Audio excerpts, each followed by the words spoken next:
I believe that being familiar with your gear is more important than having really good gear.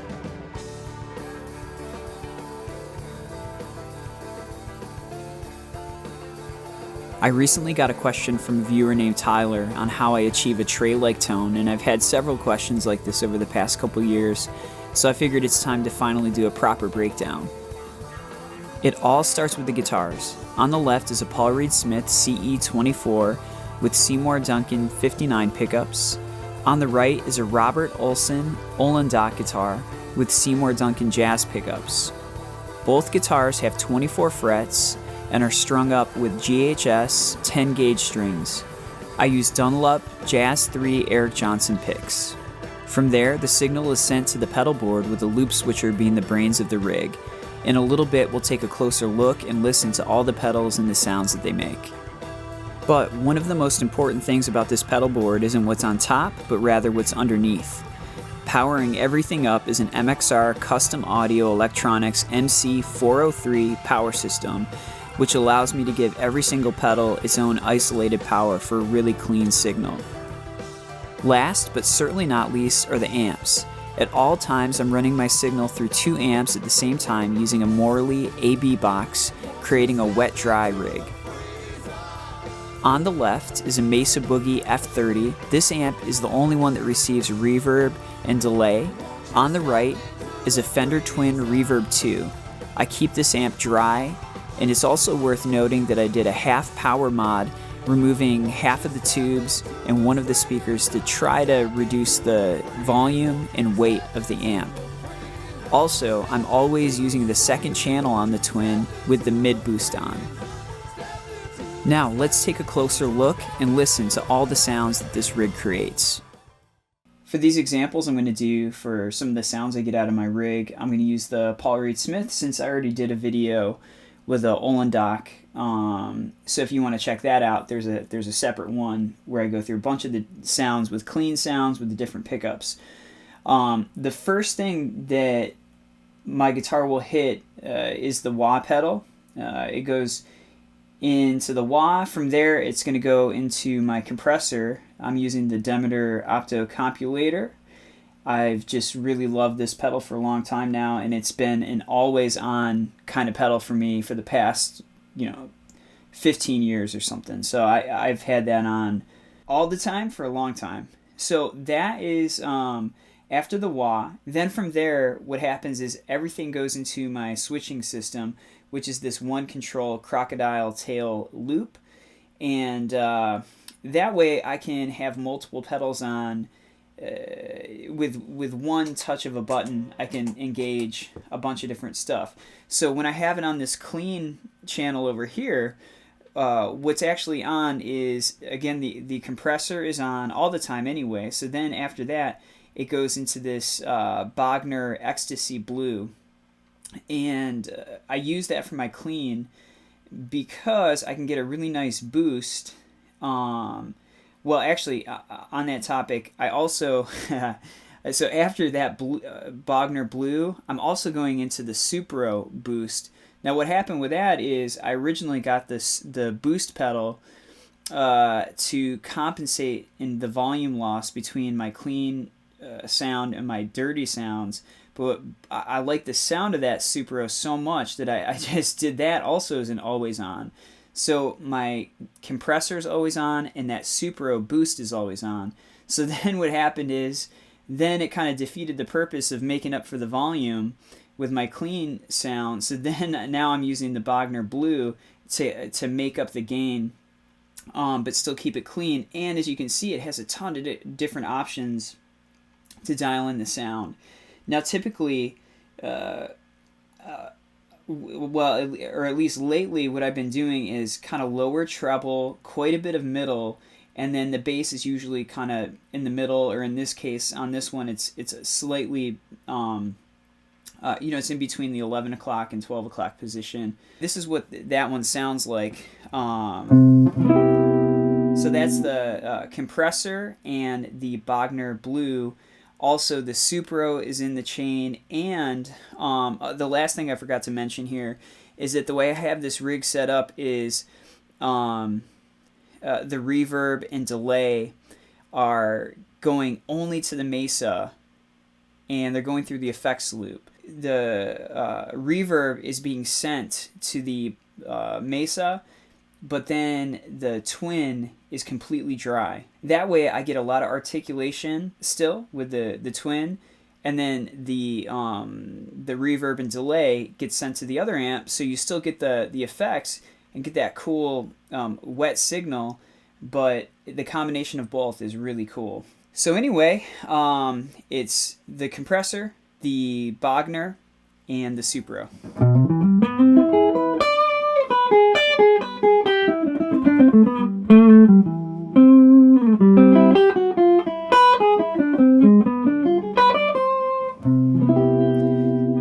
So it's able to be really clean, but still has the volume. If I'm jamming with the full band, you can still hear the clean guitar really well, which is really important to me, because on some of these classic Phish songs that we'll play, like Reba or some, especially the earlier ones, he did a lot of those with a clean tone, and trying to accomplish that clean tone in a live setting is a bit of a challenge, but so far this has been working for me. So that's the clean channel, or the clean sound rather. Now as I go to the next button, this is my low gain setting. So this is the TS9 on the left, and you can see the gain it's almost all the way down, and in fact I usually have it even lower than that, and the tone is kind of right in the middle, the level is all the way up, and this way it's still kind of clean if I roll off the volume a little bit, but then if I put the volume on the guitar all the way up, it just is starting to break up a little bit.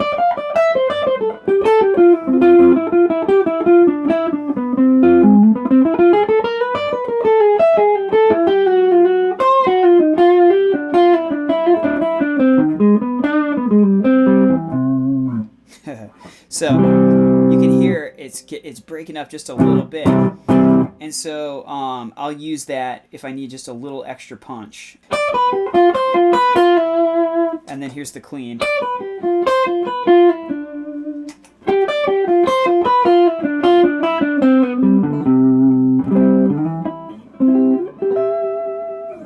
Cool. So that also, not only does it have the TS9 with the low gain, it has the opto compulator for compression, it has the Supro just to color the tone a little bit, then I have the reverb going to the mesa, and when I go to the low gain one, I usually have my Boss DD6. I use that one just because I've had it for so long, and I barely use any delay anyway, so I know there are a ton of really awesome delay pedals out there. That's just what I know I'm comfortable with, and as you can see, the level is super low, so you can barely even hear it, and just so it has a little trail after the end of a note that I might play. So I like it to be kind of subtle. I don't like a lot of delay. So it's just kind of there, you know.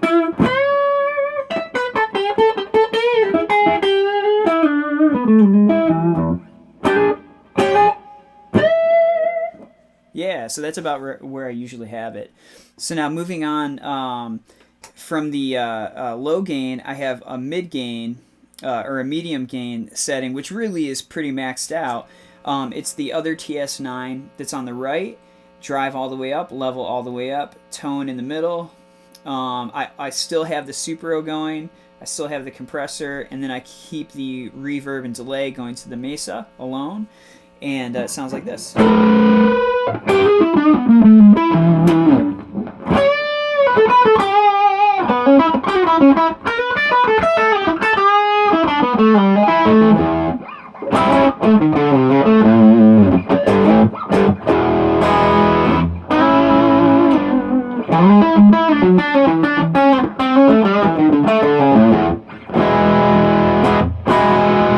So that's just a good kind of, you know, rock tone, especially if you have to play chords, you know.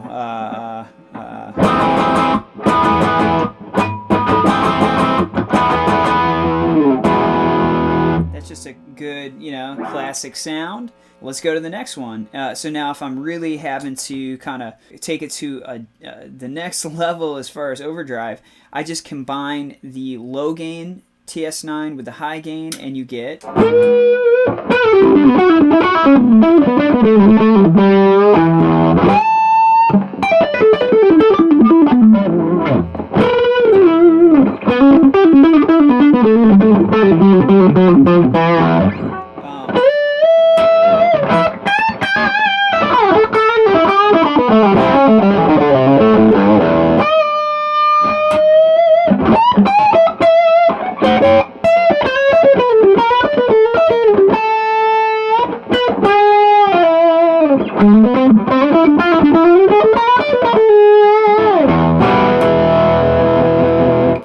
Now that one also, you can see it has the two tube screamers that are on these two loops.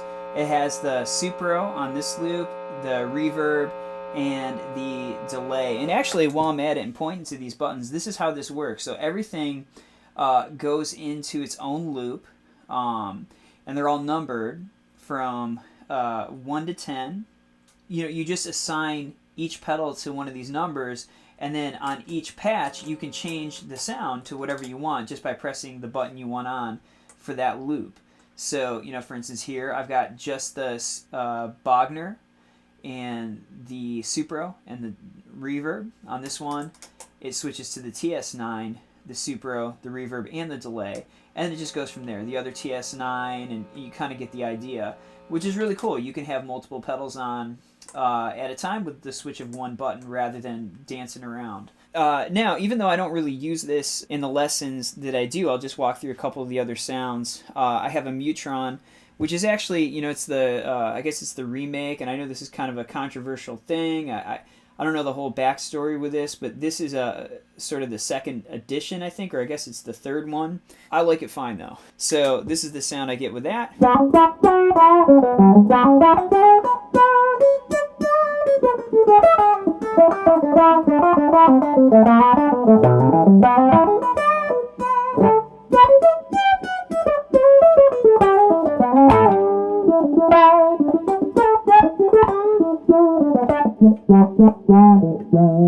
That was with the bridge pickup. Here's with the neck.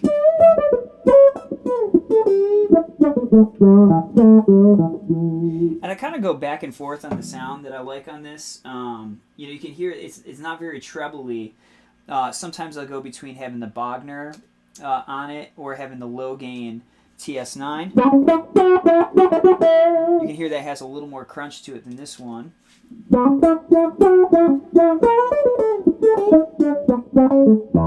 So that's kind of cool.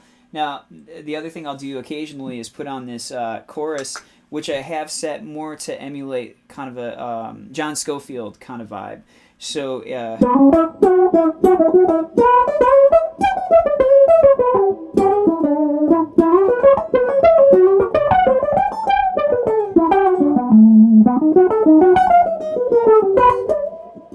so it's just got that wobbly, almost Leslie speaker vibe happening.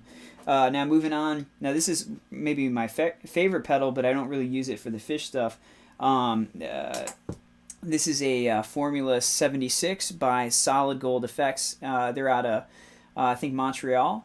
What you get, especially if you roll the tone back a little bit, is this really cool kind of...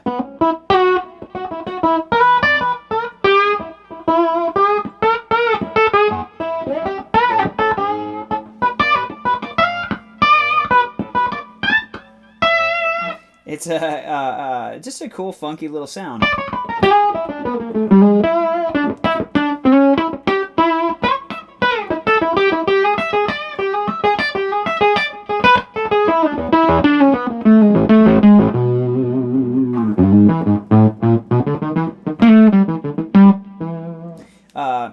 So then what I'll do a lot of times is have that on along with this OC3, which is just an octave kind of thing.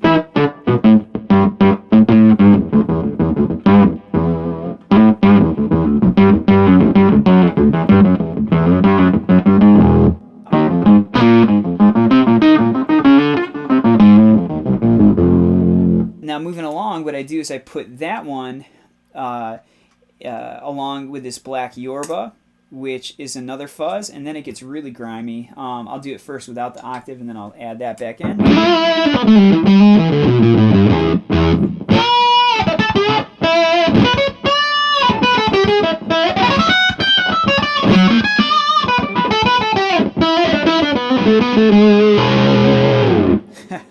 So it's pretty aggressive, and it's actually a little brighter than I would really want it. So.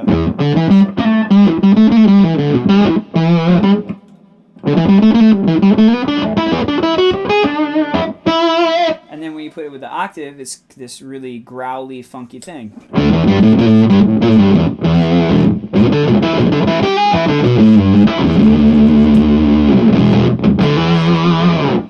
Cool. So, so again, I don't really use those last few in the lessons that I do on the channel, but I use them. I definitely use them a lot live. So I figured I'd include them. And then over here I have the ditto, so that I can just create loops.